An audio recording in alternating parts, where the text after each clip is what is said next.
If you play a lot of Overwatch like I do, you've recognized something lately. Almost every single game has at least 3 tanks. Some combination of Reinhardt, Zarya, Roadhog, and D.Va. This trend is plaguing Overwatch so much that it warrants a good old-fashioned discussion. Hey guys, JV here with Level Up Gaming, and today we're talking about each of the heroes that make up the Overwatch tank meta and why it's so damn strong.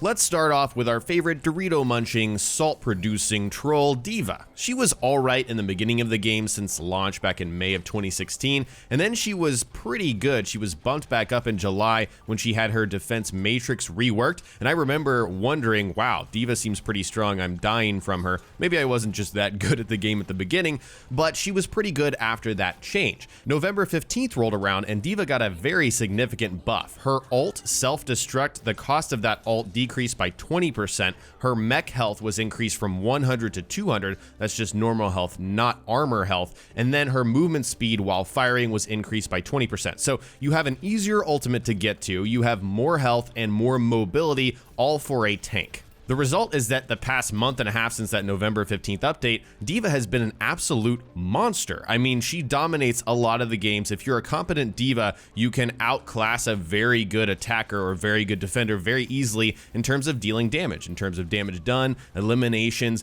and all of those categories that, attackers and defenders usually grab. D.Va is able to grab them as well as a tank. When you've got a single character occupying 2 roles like that and being very good at it very easily, and there's a difference here. If it's hard to be very good with D.Va, then it would be different, but it's fairly easy to push people as D.Va, very good to win one-on-one fights with D.Va. Those things are very easy to do and they're frequent. However, D.Va outsteps that. She's even better than that, and she's good in almost every single comp.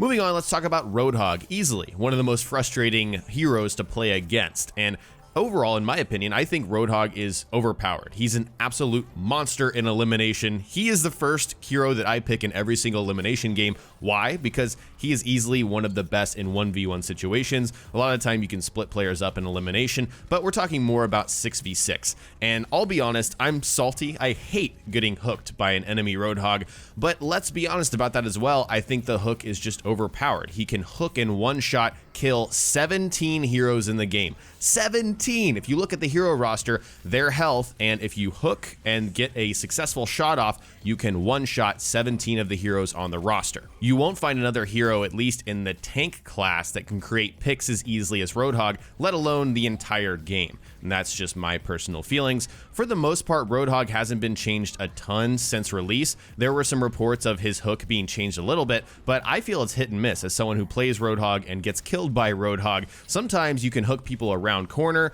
and sometimes you cannot. I thoroughly believe that the hook is hit scan instead of something that has travel time. If you are hooking someone and they're on your screen and they run around a corner, that small little variation between what the server is seeing from the Roadhog side to the person receiving the hook to the server at Overwatch, you're gonna get that hook. It just happens, and people get hooked around corners. Sometimes it's a little wonky and you get stuck on something, but most of the time, the hook works and you're pulling people around corners even still. Now, I won't deny that Roadhog can be countered effectively, and that can be one of the arguments against Roadhog being the most overpowered player in the game. If you've got a competent Reaper, a competent Tracer, somebody that's got a lot of poke that can get around a Roadhog, then you can certainly counter him, especially like a soldier from a long range. You just blow up Roadhogs, no problem. But the fact that Roadhog's hook has such a giant hurt box, plus the ability to one-shot kill the majority of the heroes if you land that hook, this, to me, the combination of those means that he is the easiest way to create picks in the game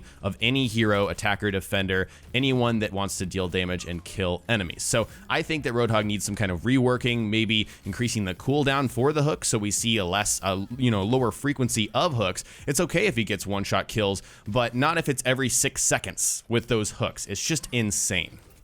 Next is Zarya, who was very, very good at the launch of Overwatch and got a nerf, which was needed, but she is still a monster. That nerf was, they reduced the power gain from both of her barriers, the projected one and her personal one, by 20%. So she's charging slower than she was before, but she's still very, very strong.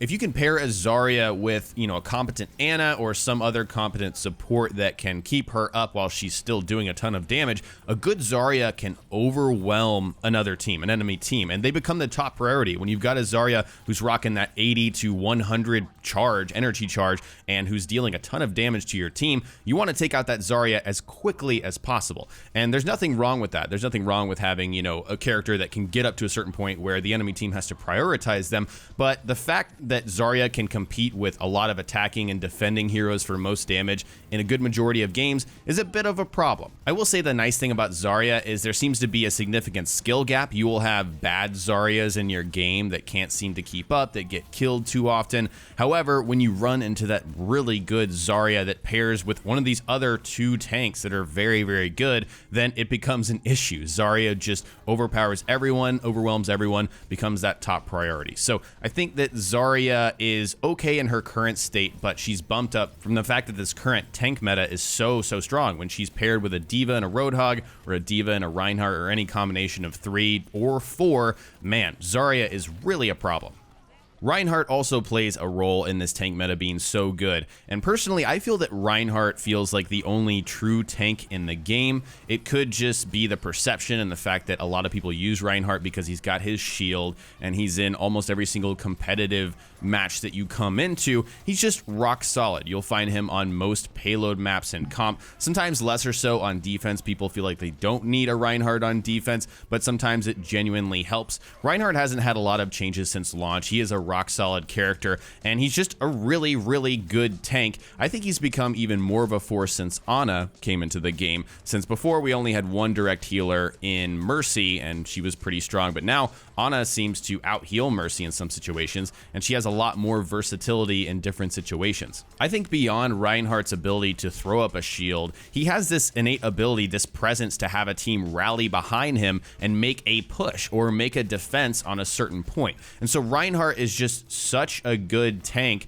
and I don't think there's much they can do to really change him. I think it's more like Zarya. I think the effect of having a really good D.Va, a really good Roadhog, just boosts his stock. If you can combine him with 2 other very strong tanks, or again 4 if you run a 4 stack of tanks, then Reinhardt is going to be dominant.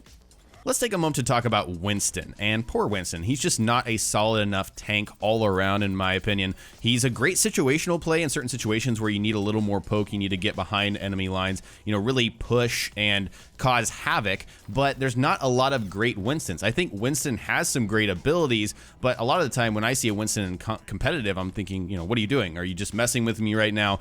What's going on here? He's really easy to counter. I think he needs some sort of buff. I really don't know what kind of buff Winston needs to be brought up to the tanks, but maybe he doesn't need anything at all. Maybe it's the rest of the tanks that need to be knocked down a bit. I think Winston just needs a little bit of a change to kind of get him where he needs to be in terms of a tank and, in line with the rest of the heroes in the roster. Now that we've talked about all the tanks, let's talk about some theories why this tank meta is so good beyond what we've already talked about and why Blizzard chose this. And there is a theory going around the community that Blizzard likes the tank meta for a few reasons. Number one, that teams seem to rally behind tanks. So if you have strong tanks in your hero roster, then other players are going to rally behind it, kind of follow that tank, and that encourages objective play. And I think that's probably true, honestly. There's also the theory that it slows the pace of battle when you have stronger tanks. So you're less reliant on DPS, attackers. You're not having games that are dominated by soldiers and Genjis and tracers. And instead, you are, again, rallying behind the tank. You're focusing on the objective, and it just slows things down. And I think while both of those are probably true, overall, I don't think that any tank should be able to outperform DPS unless you're so good at playing that tank. That's my personal belief and how I see it. Who am I to say that? I'm just one guy. But I firmly believe that attackers and defenders, as people that are supposed to be dealing the damage, should absolutely outperform tanks in terms of damage done. The tanks as a class overall in Overwatch seem to be all over the place. As a tank, in my mind, I think you're supposed to absorb damage, right? So you've got people like Reinhardt who throw up a shield, D.Va who has a conditional kind of shield in the same way that Reinhardt does. You've got Roadhog who just has a ton of health, Zarya who puts a shield up to absorb damage,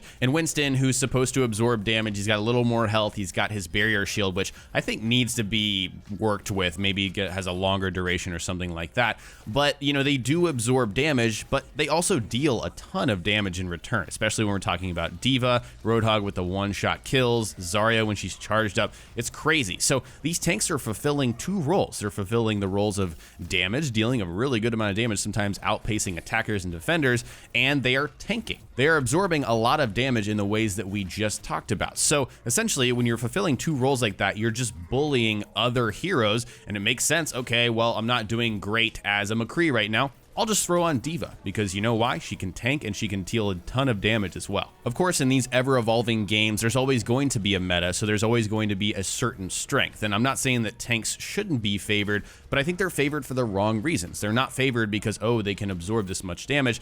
They are favored because they can absorb damage and dish it out at a ridiculous rate, again, that competes with attackers and defenders. Ideally, if I had any say in the changes for these characters, for the tanks overall, I'd like to see them knocked down a peg, particularly Roadhog, D.Va, and Zarya. Maybe a small Winston buff or change, maybe a longer duration for that dome shield, because that is a good ability. It's just it lasts very short amount of time, and Winston just gets blown up immediately when that thing goes down. I've done a lot of talking, but I'd like to hear from you all now. What are your thoughts on the Overwatch tank meta overall? Do you think certain heroes need to be nerfed, to be brought down? Do you think they deal too much damage like I do? Or do you think I'm completely full of it and I just need to deal with the meta? I'm sure some of you will tell me that. We'd love to hear what you think. Share your thoughts in the comment section below. If you enjoyed this video, hit the like button and click subscribe if you haven't already for more tips and tricks and gaming related videos here on Level Up Gaming. Follow us on Twitter, Facebook, and Instagram for constant updates on when we're uploading new content. Check out our website at levelupgmg.com, where you'll find complete libraries of every single video we upload moving into the future. Also, if you're feeling extra generous, consider supporting us further through our Patreon. Becoming a patron allows you to engage with us further and unlock exclusive content like monthly Q&A videos. So visit our Patreon if you'd like to learn more. Thanks so much for watching, and we'll see you next time here on Level Up Gaming.